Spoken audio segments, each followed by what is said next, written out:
Assalamualaikum warahmatullahi wabarakatuh. Salam sejahtera buat kita semua. Hari ini saya ada di lahan Bapak Sinten, Pak? Darmaji Bojonegoro, Sembung Kapas Bojonegoro. Pak Darmaji Sembung Kapas Bojonegoro. Saya diundang ke sini karena ini tanaman dari awal sudah mulai ada kendala, guys. Jadi nanti kita tanya ke beliau pakai pupuk apa, dari benih berapa, terus permasalahannya ini apa. Saat ini 48 HST. 46 HST, tanaman tidak begitu subur, terus umbinya tidak bisa besar. Itu permasalahannya. Sebelum saya jelaskan di sini, biarkan Pak Darmaji itu menjelaskan ini tanaman benih berapa, dipupuk habis berapa, dan pakai obat apa saja. Nanti setelah dijelaskan oleh Pak Darmaji, saya akan mencarikan solusinya karena ini juga sudah 46 HST. Jadi apa saja yang harus dilakukan supaya kedepannya tanaman Pak Darmaji ini tidak terulang seperti ini lagi. Pak Darmaji ini sudah tanam bawang merah kurang lebih 6 kali. 6 kali. Gagal 1 kali total. Gagal total 1 kali. Jadi biarkan Pak Darmaji memperkenalkan diri. Nanti memperkenalkan diri, Pak J, nama, alamat, terus tanaman ini umur berapa, dipupuk apa, dan pakai obat apa saja. Monggo. Nama saya Darmaji, Desa Sembung, Kecamatan Kapas, Kabupaten Bojonegoro, umur 52 tahun. Terus tanaman ini umur berapa? Tanaman saya ini umur 46 HST. Benihnya berapa kilo? Benihnya 2 kintal 25. Habis pupuk berapa? Habis pupuk yang pertama 40, 45, 85, terus 50. 135. Ya, saya tambahi yang hitam itu bukan SP tapi ya lupa. Belarusia?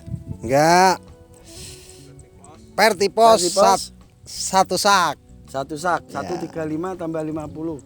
185 dari 230 kg pupuk. Ya.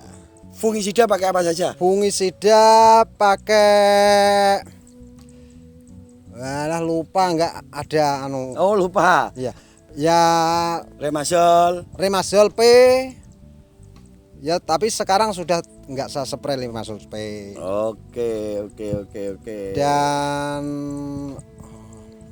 bubukan itu loh. Lupa saya. Ditan. Ditan 1 kali. Terus antrakol. Antrakol terus. Ya. Ya, setiap nyepray antrakol. Terus obat ulatnya pakai apa, Pak? Obat ulat pakai Larvin sama Spontan 4 kali. Terus pakai Lali. Dedel. Menurut jenengan, jenengan. Tanaman sampean seperti ini saya anggap ini kan kurang subur karena ada kendala, makanya manggil Gusman. Menurut jenengan ini salah di mananya? Menurut jenengan mawon. Menurut kula jenengan soalnya tanah sampean iki sangat potensi untuk ditanami bawang merah. Tanahnya ini hitam dan coba nih jenis nyego jagung, jadi bagus untuk ditanami bawang merah. Menurut jenengan kesalahan teng pundi? Menurut kula kesalahan kula niku benihe niku pas dugi niku tengsak niku gangsal 12 dinten mboten kula bongkar. Niku pun sami tukul sing pertama. Pertama dianggap dari benih. Nggih. Sing kedua kendala teledor rangsal kula mupuk sing pertama niku kasepen telat. Umur pinten dipupuk? Umur 15 hari nembe kula pupuk. 15 hari baru pupuk. Jadi menurut Pak Darmaji ini alasannya beli benih nyampe rumah tidak dibongkar di dalam karung selama 2 minggu. Itu pertama. Yang kedua telat mupuk menurut jenengan. Ada lagi? Menurut jenengan mawon mboten apa-apa. Kalih anu kejeron angsal kula ngecepke. Kedalaman menancapkan benihnya. Nggih, Itu ya. menurut Pak Darmaji. Nggih, Ya. ya. Sampun? Pun. Sampun monggo meje. Nggih. Oke guys, sedikit saya jelaskan di sini menurut beliaunya Pak Darmaji, niki kesalahan ada di benih, habis beli benih ditaruh di dalam karung, kan benih beli dari Nganjuk katanya ya. Ya. Di langganannya saya ya kurang tahu lah.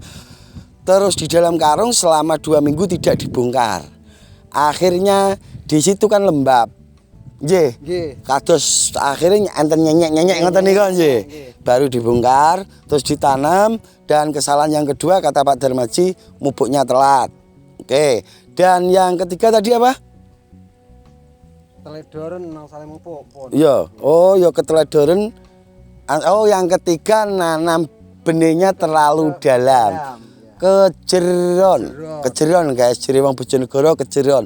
Kejeron ki nanem umbinya kedalaman. Ya. Oke, di sini sekarang saya jelaskan. Oh ya, sedikit informasi. Ini nanti karena mau ada SL sekolah lapang ya. Nggih. Nanti PPL jenengan niku habis sebagian kenal dengan saya nanti. Ya, sampaikan. Tadi kita lewat balai desanya dan ada sekolah lapang guys. Ini Pak Darmaji ini padi tapi ya. Ya, padi itu padi. Oke, sedikit saya jelaskan di sini. Ini tanaman 47 HST dan umbinya tidak bisa besar. Terus daunnya juga tidak bisa subur. Menurut Pak Darmaji tadi di umbi yang tidak dibongkar, terus tanam yang terlalu dalam, pupuk yang telat. Nanti itu belakang saja, di sini saya jelaskan. Yang jelas menurut Gusman Bojonegoro ini kesalahan sudah dimulai dari olah lahan. Menurut saya Pak Nje, ini kan menurut saya, versi saya. Jadi versi ini jenengan Nje kula rungokno, saya dengarkan. Ini kalau versi saya seperti itu. Olah lahan yang kurang benar dan diikuti tadi pupuk pertama itu kurang cepat. Jadi tanaman agak kerdil, jadi tua sebelum waktunya. Itu sudah biasa seperti itu. Yang jelas olah lahan yang menurut saya kurang maksimal. Kita langsung tanyakan ke beliau, olah lahannya seperti apa? Olah lahannya pertama saya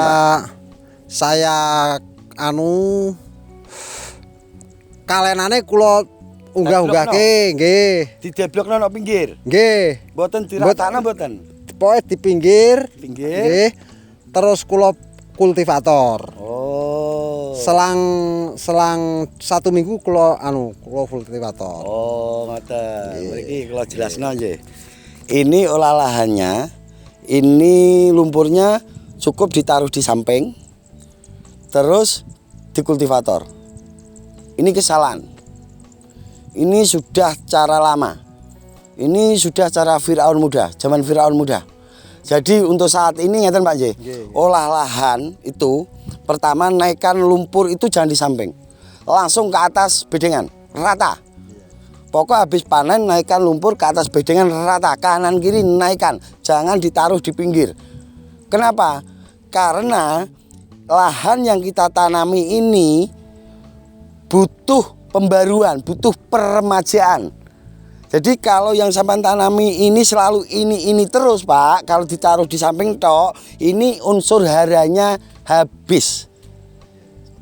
Jadi lumpur naikkan rata di atas bedengan. Tujuannya apa? Lumpur yang ada di bedengan itu masih banyak sisa-sisa pupuknya. Yang sampai mupukkan Pak, terus sampai siram pasti jatuhnya ke got. Di lumpur itu masih banyak pupuk-pupuk yang belum bisa diserap oleh tanaman. Jadi kita naikkan, tujuannya kita naikkan lumpurnya kanan kiri rata. Terus biasanya orang yang habis panen, setelah itu dinaikkan lumpurnya, habis naikkan lumpurnya kita santai-santai menikmati hasil panen sambil ngopi di warung. Itu nunggu keringnya, baru di situ kita masukkan kompos. Kita masukkan trichoderma, spray trichoderma. Kita spray PJPR. Seperti itu. Kalau memakai H2O2, sebelum memasukkan PJPR, trichoderma dan yang lainnya, pertama kali sebelum dinaikkan lumpurnya bisa dispray pakai H2O2. overdosis tidak apa-apa.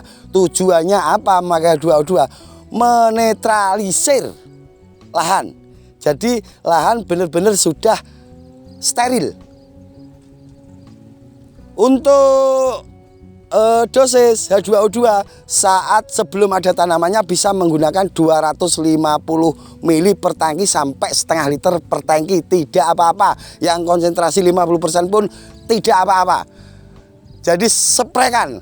Tujuannya untuk sterilisasi. Karena apa? Lahan kita banyak patogennya. Setelah masuk H2O2 di situ baru kita masukkan mikrobra apapun itu, kompos, dikasih M21, nanti masuk lagi jamur antagonis berupa trichoderma, masuk lagi PJWR itu untuk rhizobakteri itu untuk akar dan untuk penguatan biar tanaman tidak gampang terserang penyakit.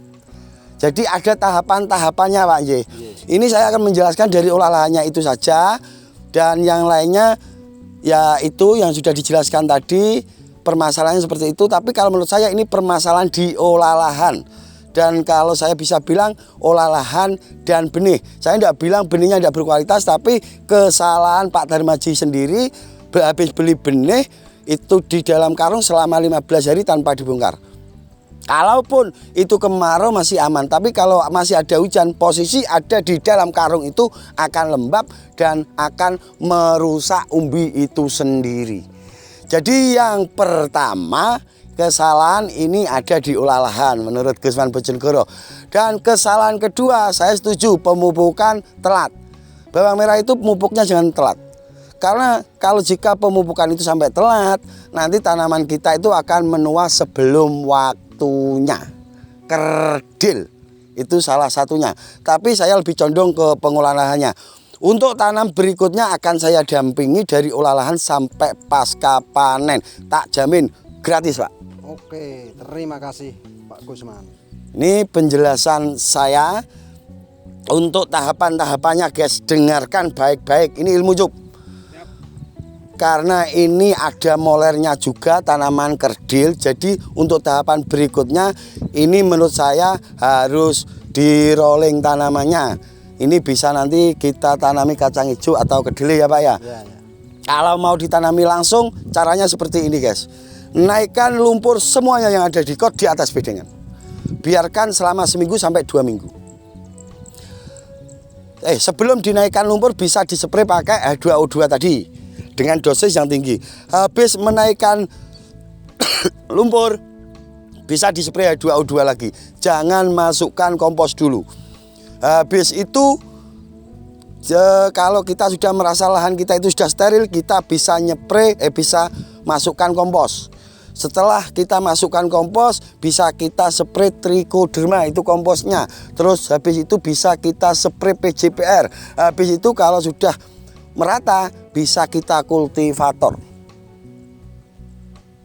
Kita cek pH-nya. Kalau pH-nya sudah standar ya tidak usah pakai kapur. Kalau kemarau saya cenderung tidak memakai kapur pertanian. Jika pH itu sudah 5,5 up, saya tidak pakai kapur pertanian. Karena fakta yang ada di lapangan, kalau lahan kita sering kita memakai itu kalsium atau kapur dolomit, lama-lama kalau tanah kita juga akan ngeplak kalau tidak kita imbangi dengan kompos. Dan kalau keseringan memakai kalsium, biasanya nanti ulat itu juga akan gampang untuk dibunuh. Jadi saya kalau musim kemarau cenderung tidak memakai kapur tanah, tapi dengan satu syarat, pH sudah 5,5, minimal 5,5 up, 6 bagus. Jadi untuk tanaman bawang merah itu 5,5 itu sudah layak untuk ditanami bawang merah. Jadi tidak harus melulu harus dinaikkan sampai 7, tidak. Oke guys, itu sedikit penjelasan. Kalau ada yang belum dipahami bisa tanya di kolom komentar. Karena ini agak tergesa-gesa, Pak Darmajinya sudah ketinggalan ada SL di Desa Sembung. Desa Sembung, kasihan beliaunya. Dan nanti biar beliau habis ini langsung bisa ikut SL. Apabila ada kata-kata yang kurang berkenan, saya Gusman Bojonegoro berikut Bapak Darmaji Mohon maaf yang sebesar-besarnya. Wabillahi taufik wal hidayah. Wassalamualaikum warahmatullahi wabarakatuh. Sampai ketemu di konten selanjutnya.